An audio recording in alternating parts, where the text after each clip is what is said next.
खेल खेल में संस्कृत संस्कृत परिचय और वर्णमाला भाग 1 कक्षा 6ठी से 8वीं।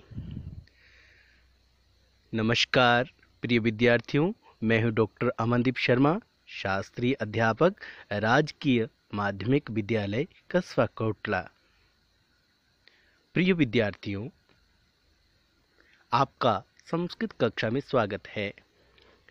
प्रिय विद्यार्थियों, हो सकता है आप संस्कृत की कक्षा में प्रथम बार भाग लेने जा रहे हों और इससे पहले आपने संस्कृत विषय के बारे में बहुत सुना और हो सकता है बहुतों ने आपके सामने संस्कृत के कठिन होने या सरल होने के बारे में अपने अपने नज़रिए से विचार प्रस्तुत किए हों।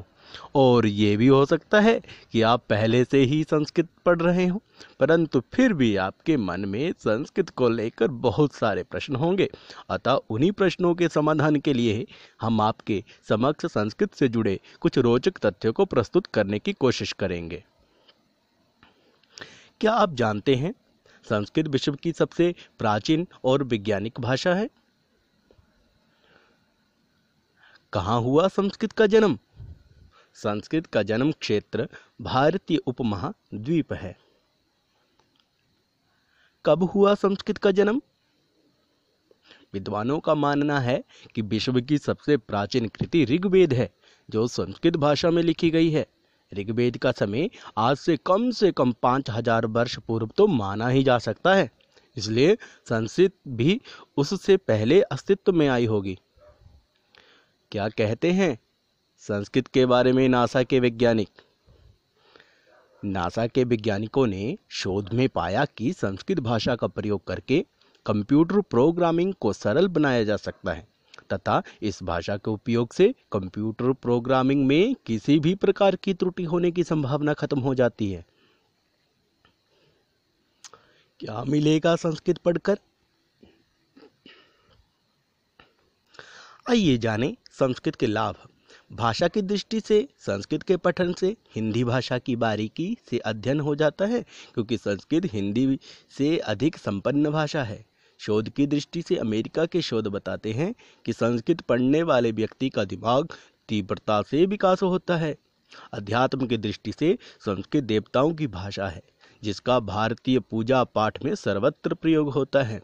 स्वास्थ्य की दृष्टि से इसके अनुस्वार और विसर्ग के प्रयोग भ्रामरी और कपालभाति प्राणायामों की भूमिका निभाकर स्वस्थ रखते हैं।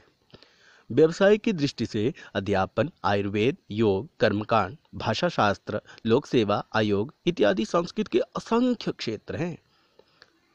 आइए जानें संस्कृत के प्रकार।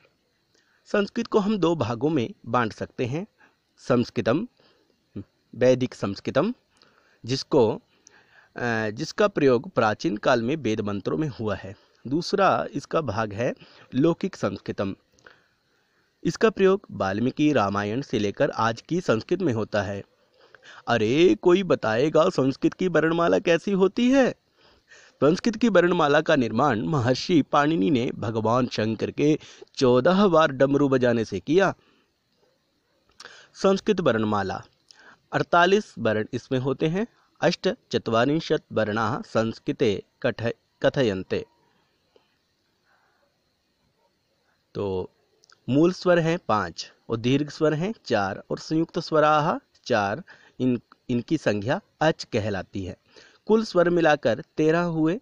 उसके बाद व्यंजनानी हैं, 33 व्यंजन हैं जिनकी हल संज्ञा है, और अयोगवाह हैं, 2 अयोगवाह कहलाते हैं संस्कृत व्याकरण में।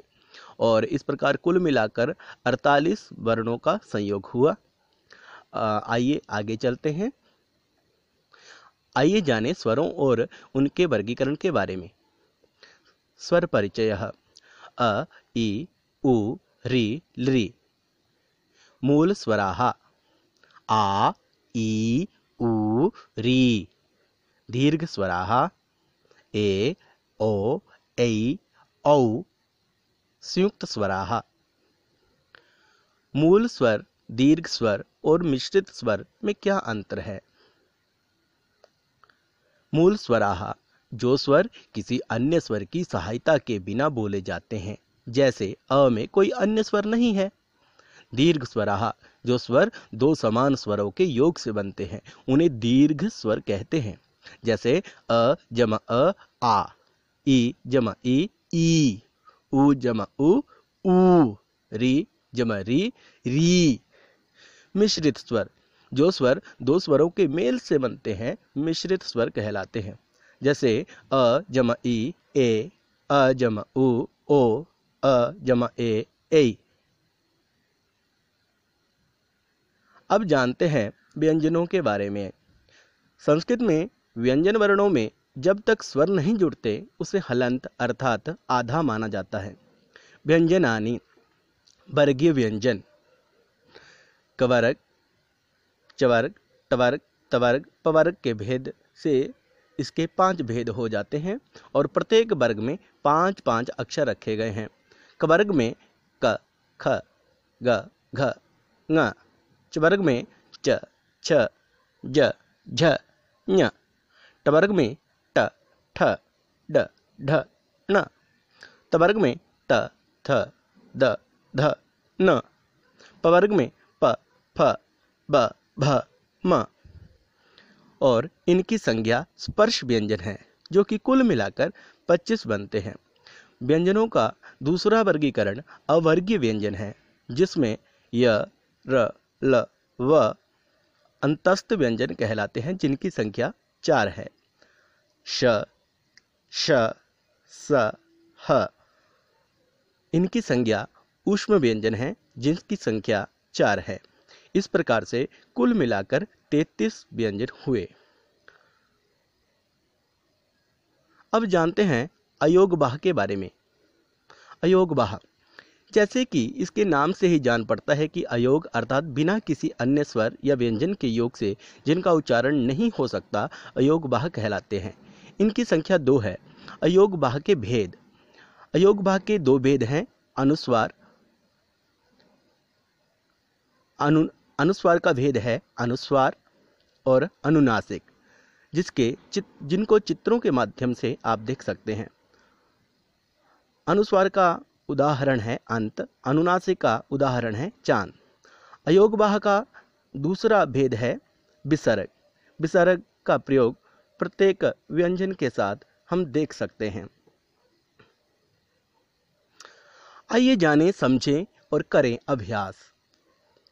संस्कृत को खालिस्तान भागों में बांटा जा सकता है। खालिस्तान ने संस्कृत की वर्णमाला लिखी। पाणिनि के अनुसार संस्कृत में स्वरों की संख्या खालिस्तान है। खालिस्तान और खालिस्तान स्वरों के भेद हैं। कुल व्यंजनों की संख्या खालिस्तान है। स्पर्श व्यंजनों की संख्या खालिस्तान है। अंतस्थ व्यंजन खालिस्तान खालिस्तान खालिस्तान खालिस्तान हैं। श, श, स, ह खालिस्तान व्यंजन कहलाते हैं। नीचे कुछ अभ्यास पुस्तिका में लिखने के लिए प्रश्न दिए गए हैं जिनका आप समाधान कर सकते हैं और अपनी बुद्धि का परीक्षण कर सकते हैं। अंत में वीडियो को अंत तक देखने के लिए आपका बहुत बहुत धन्यवाद।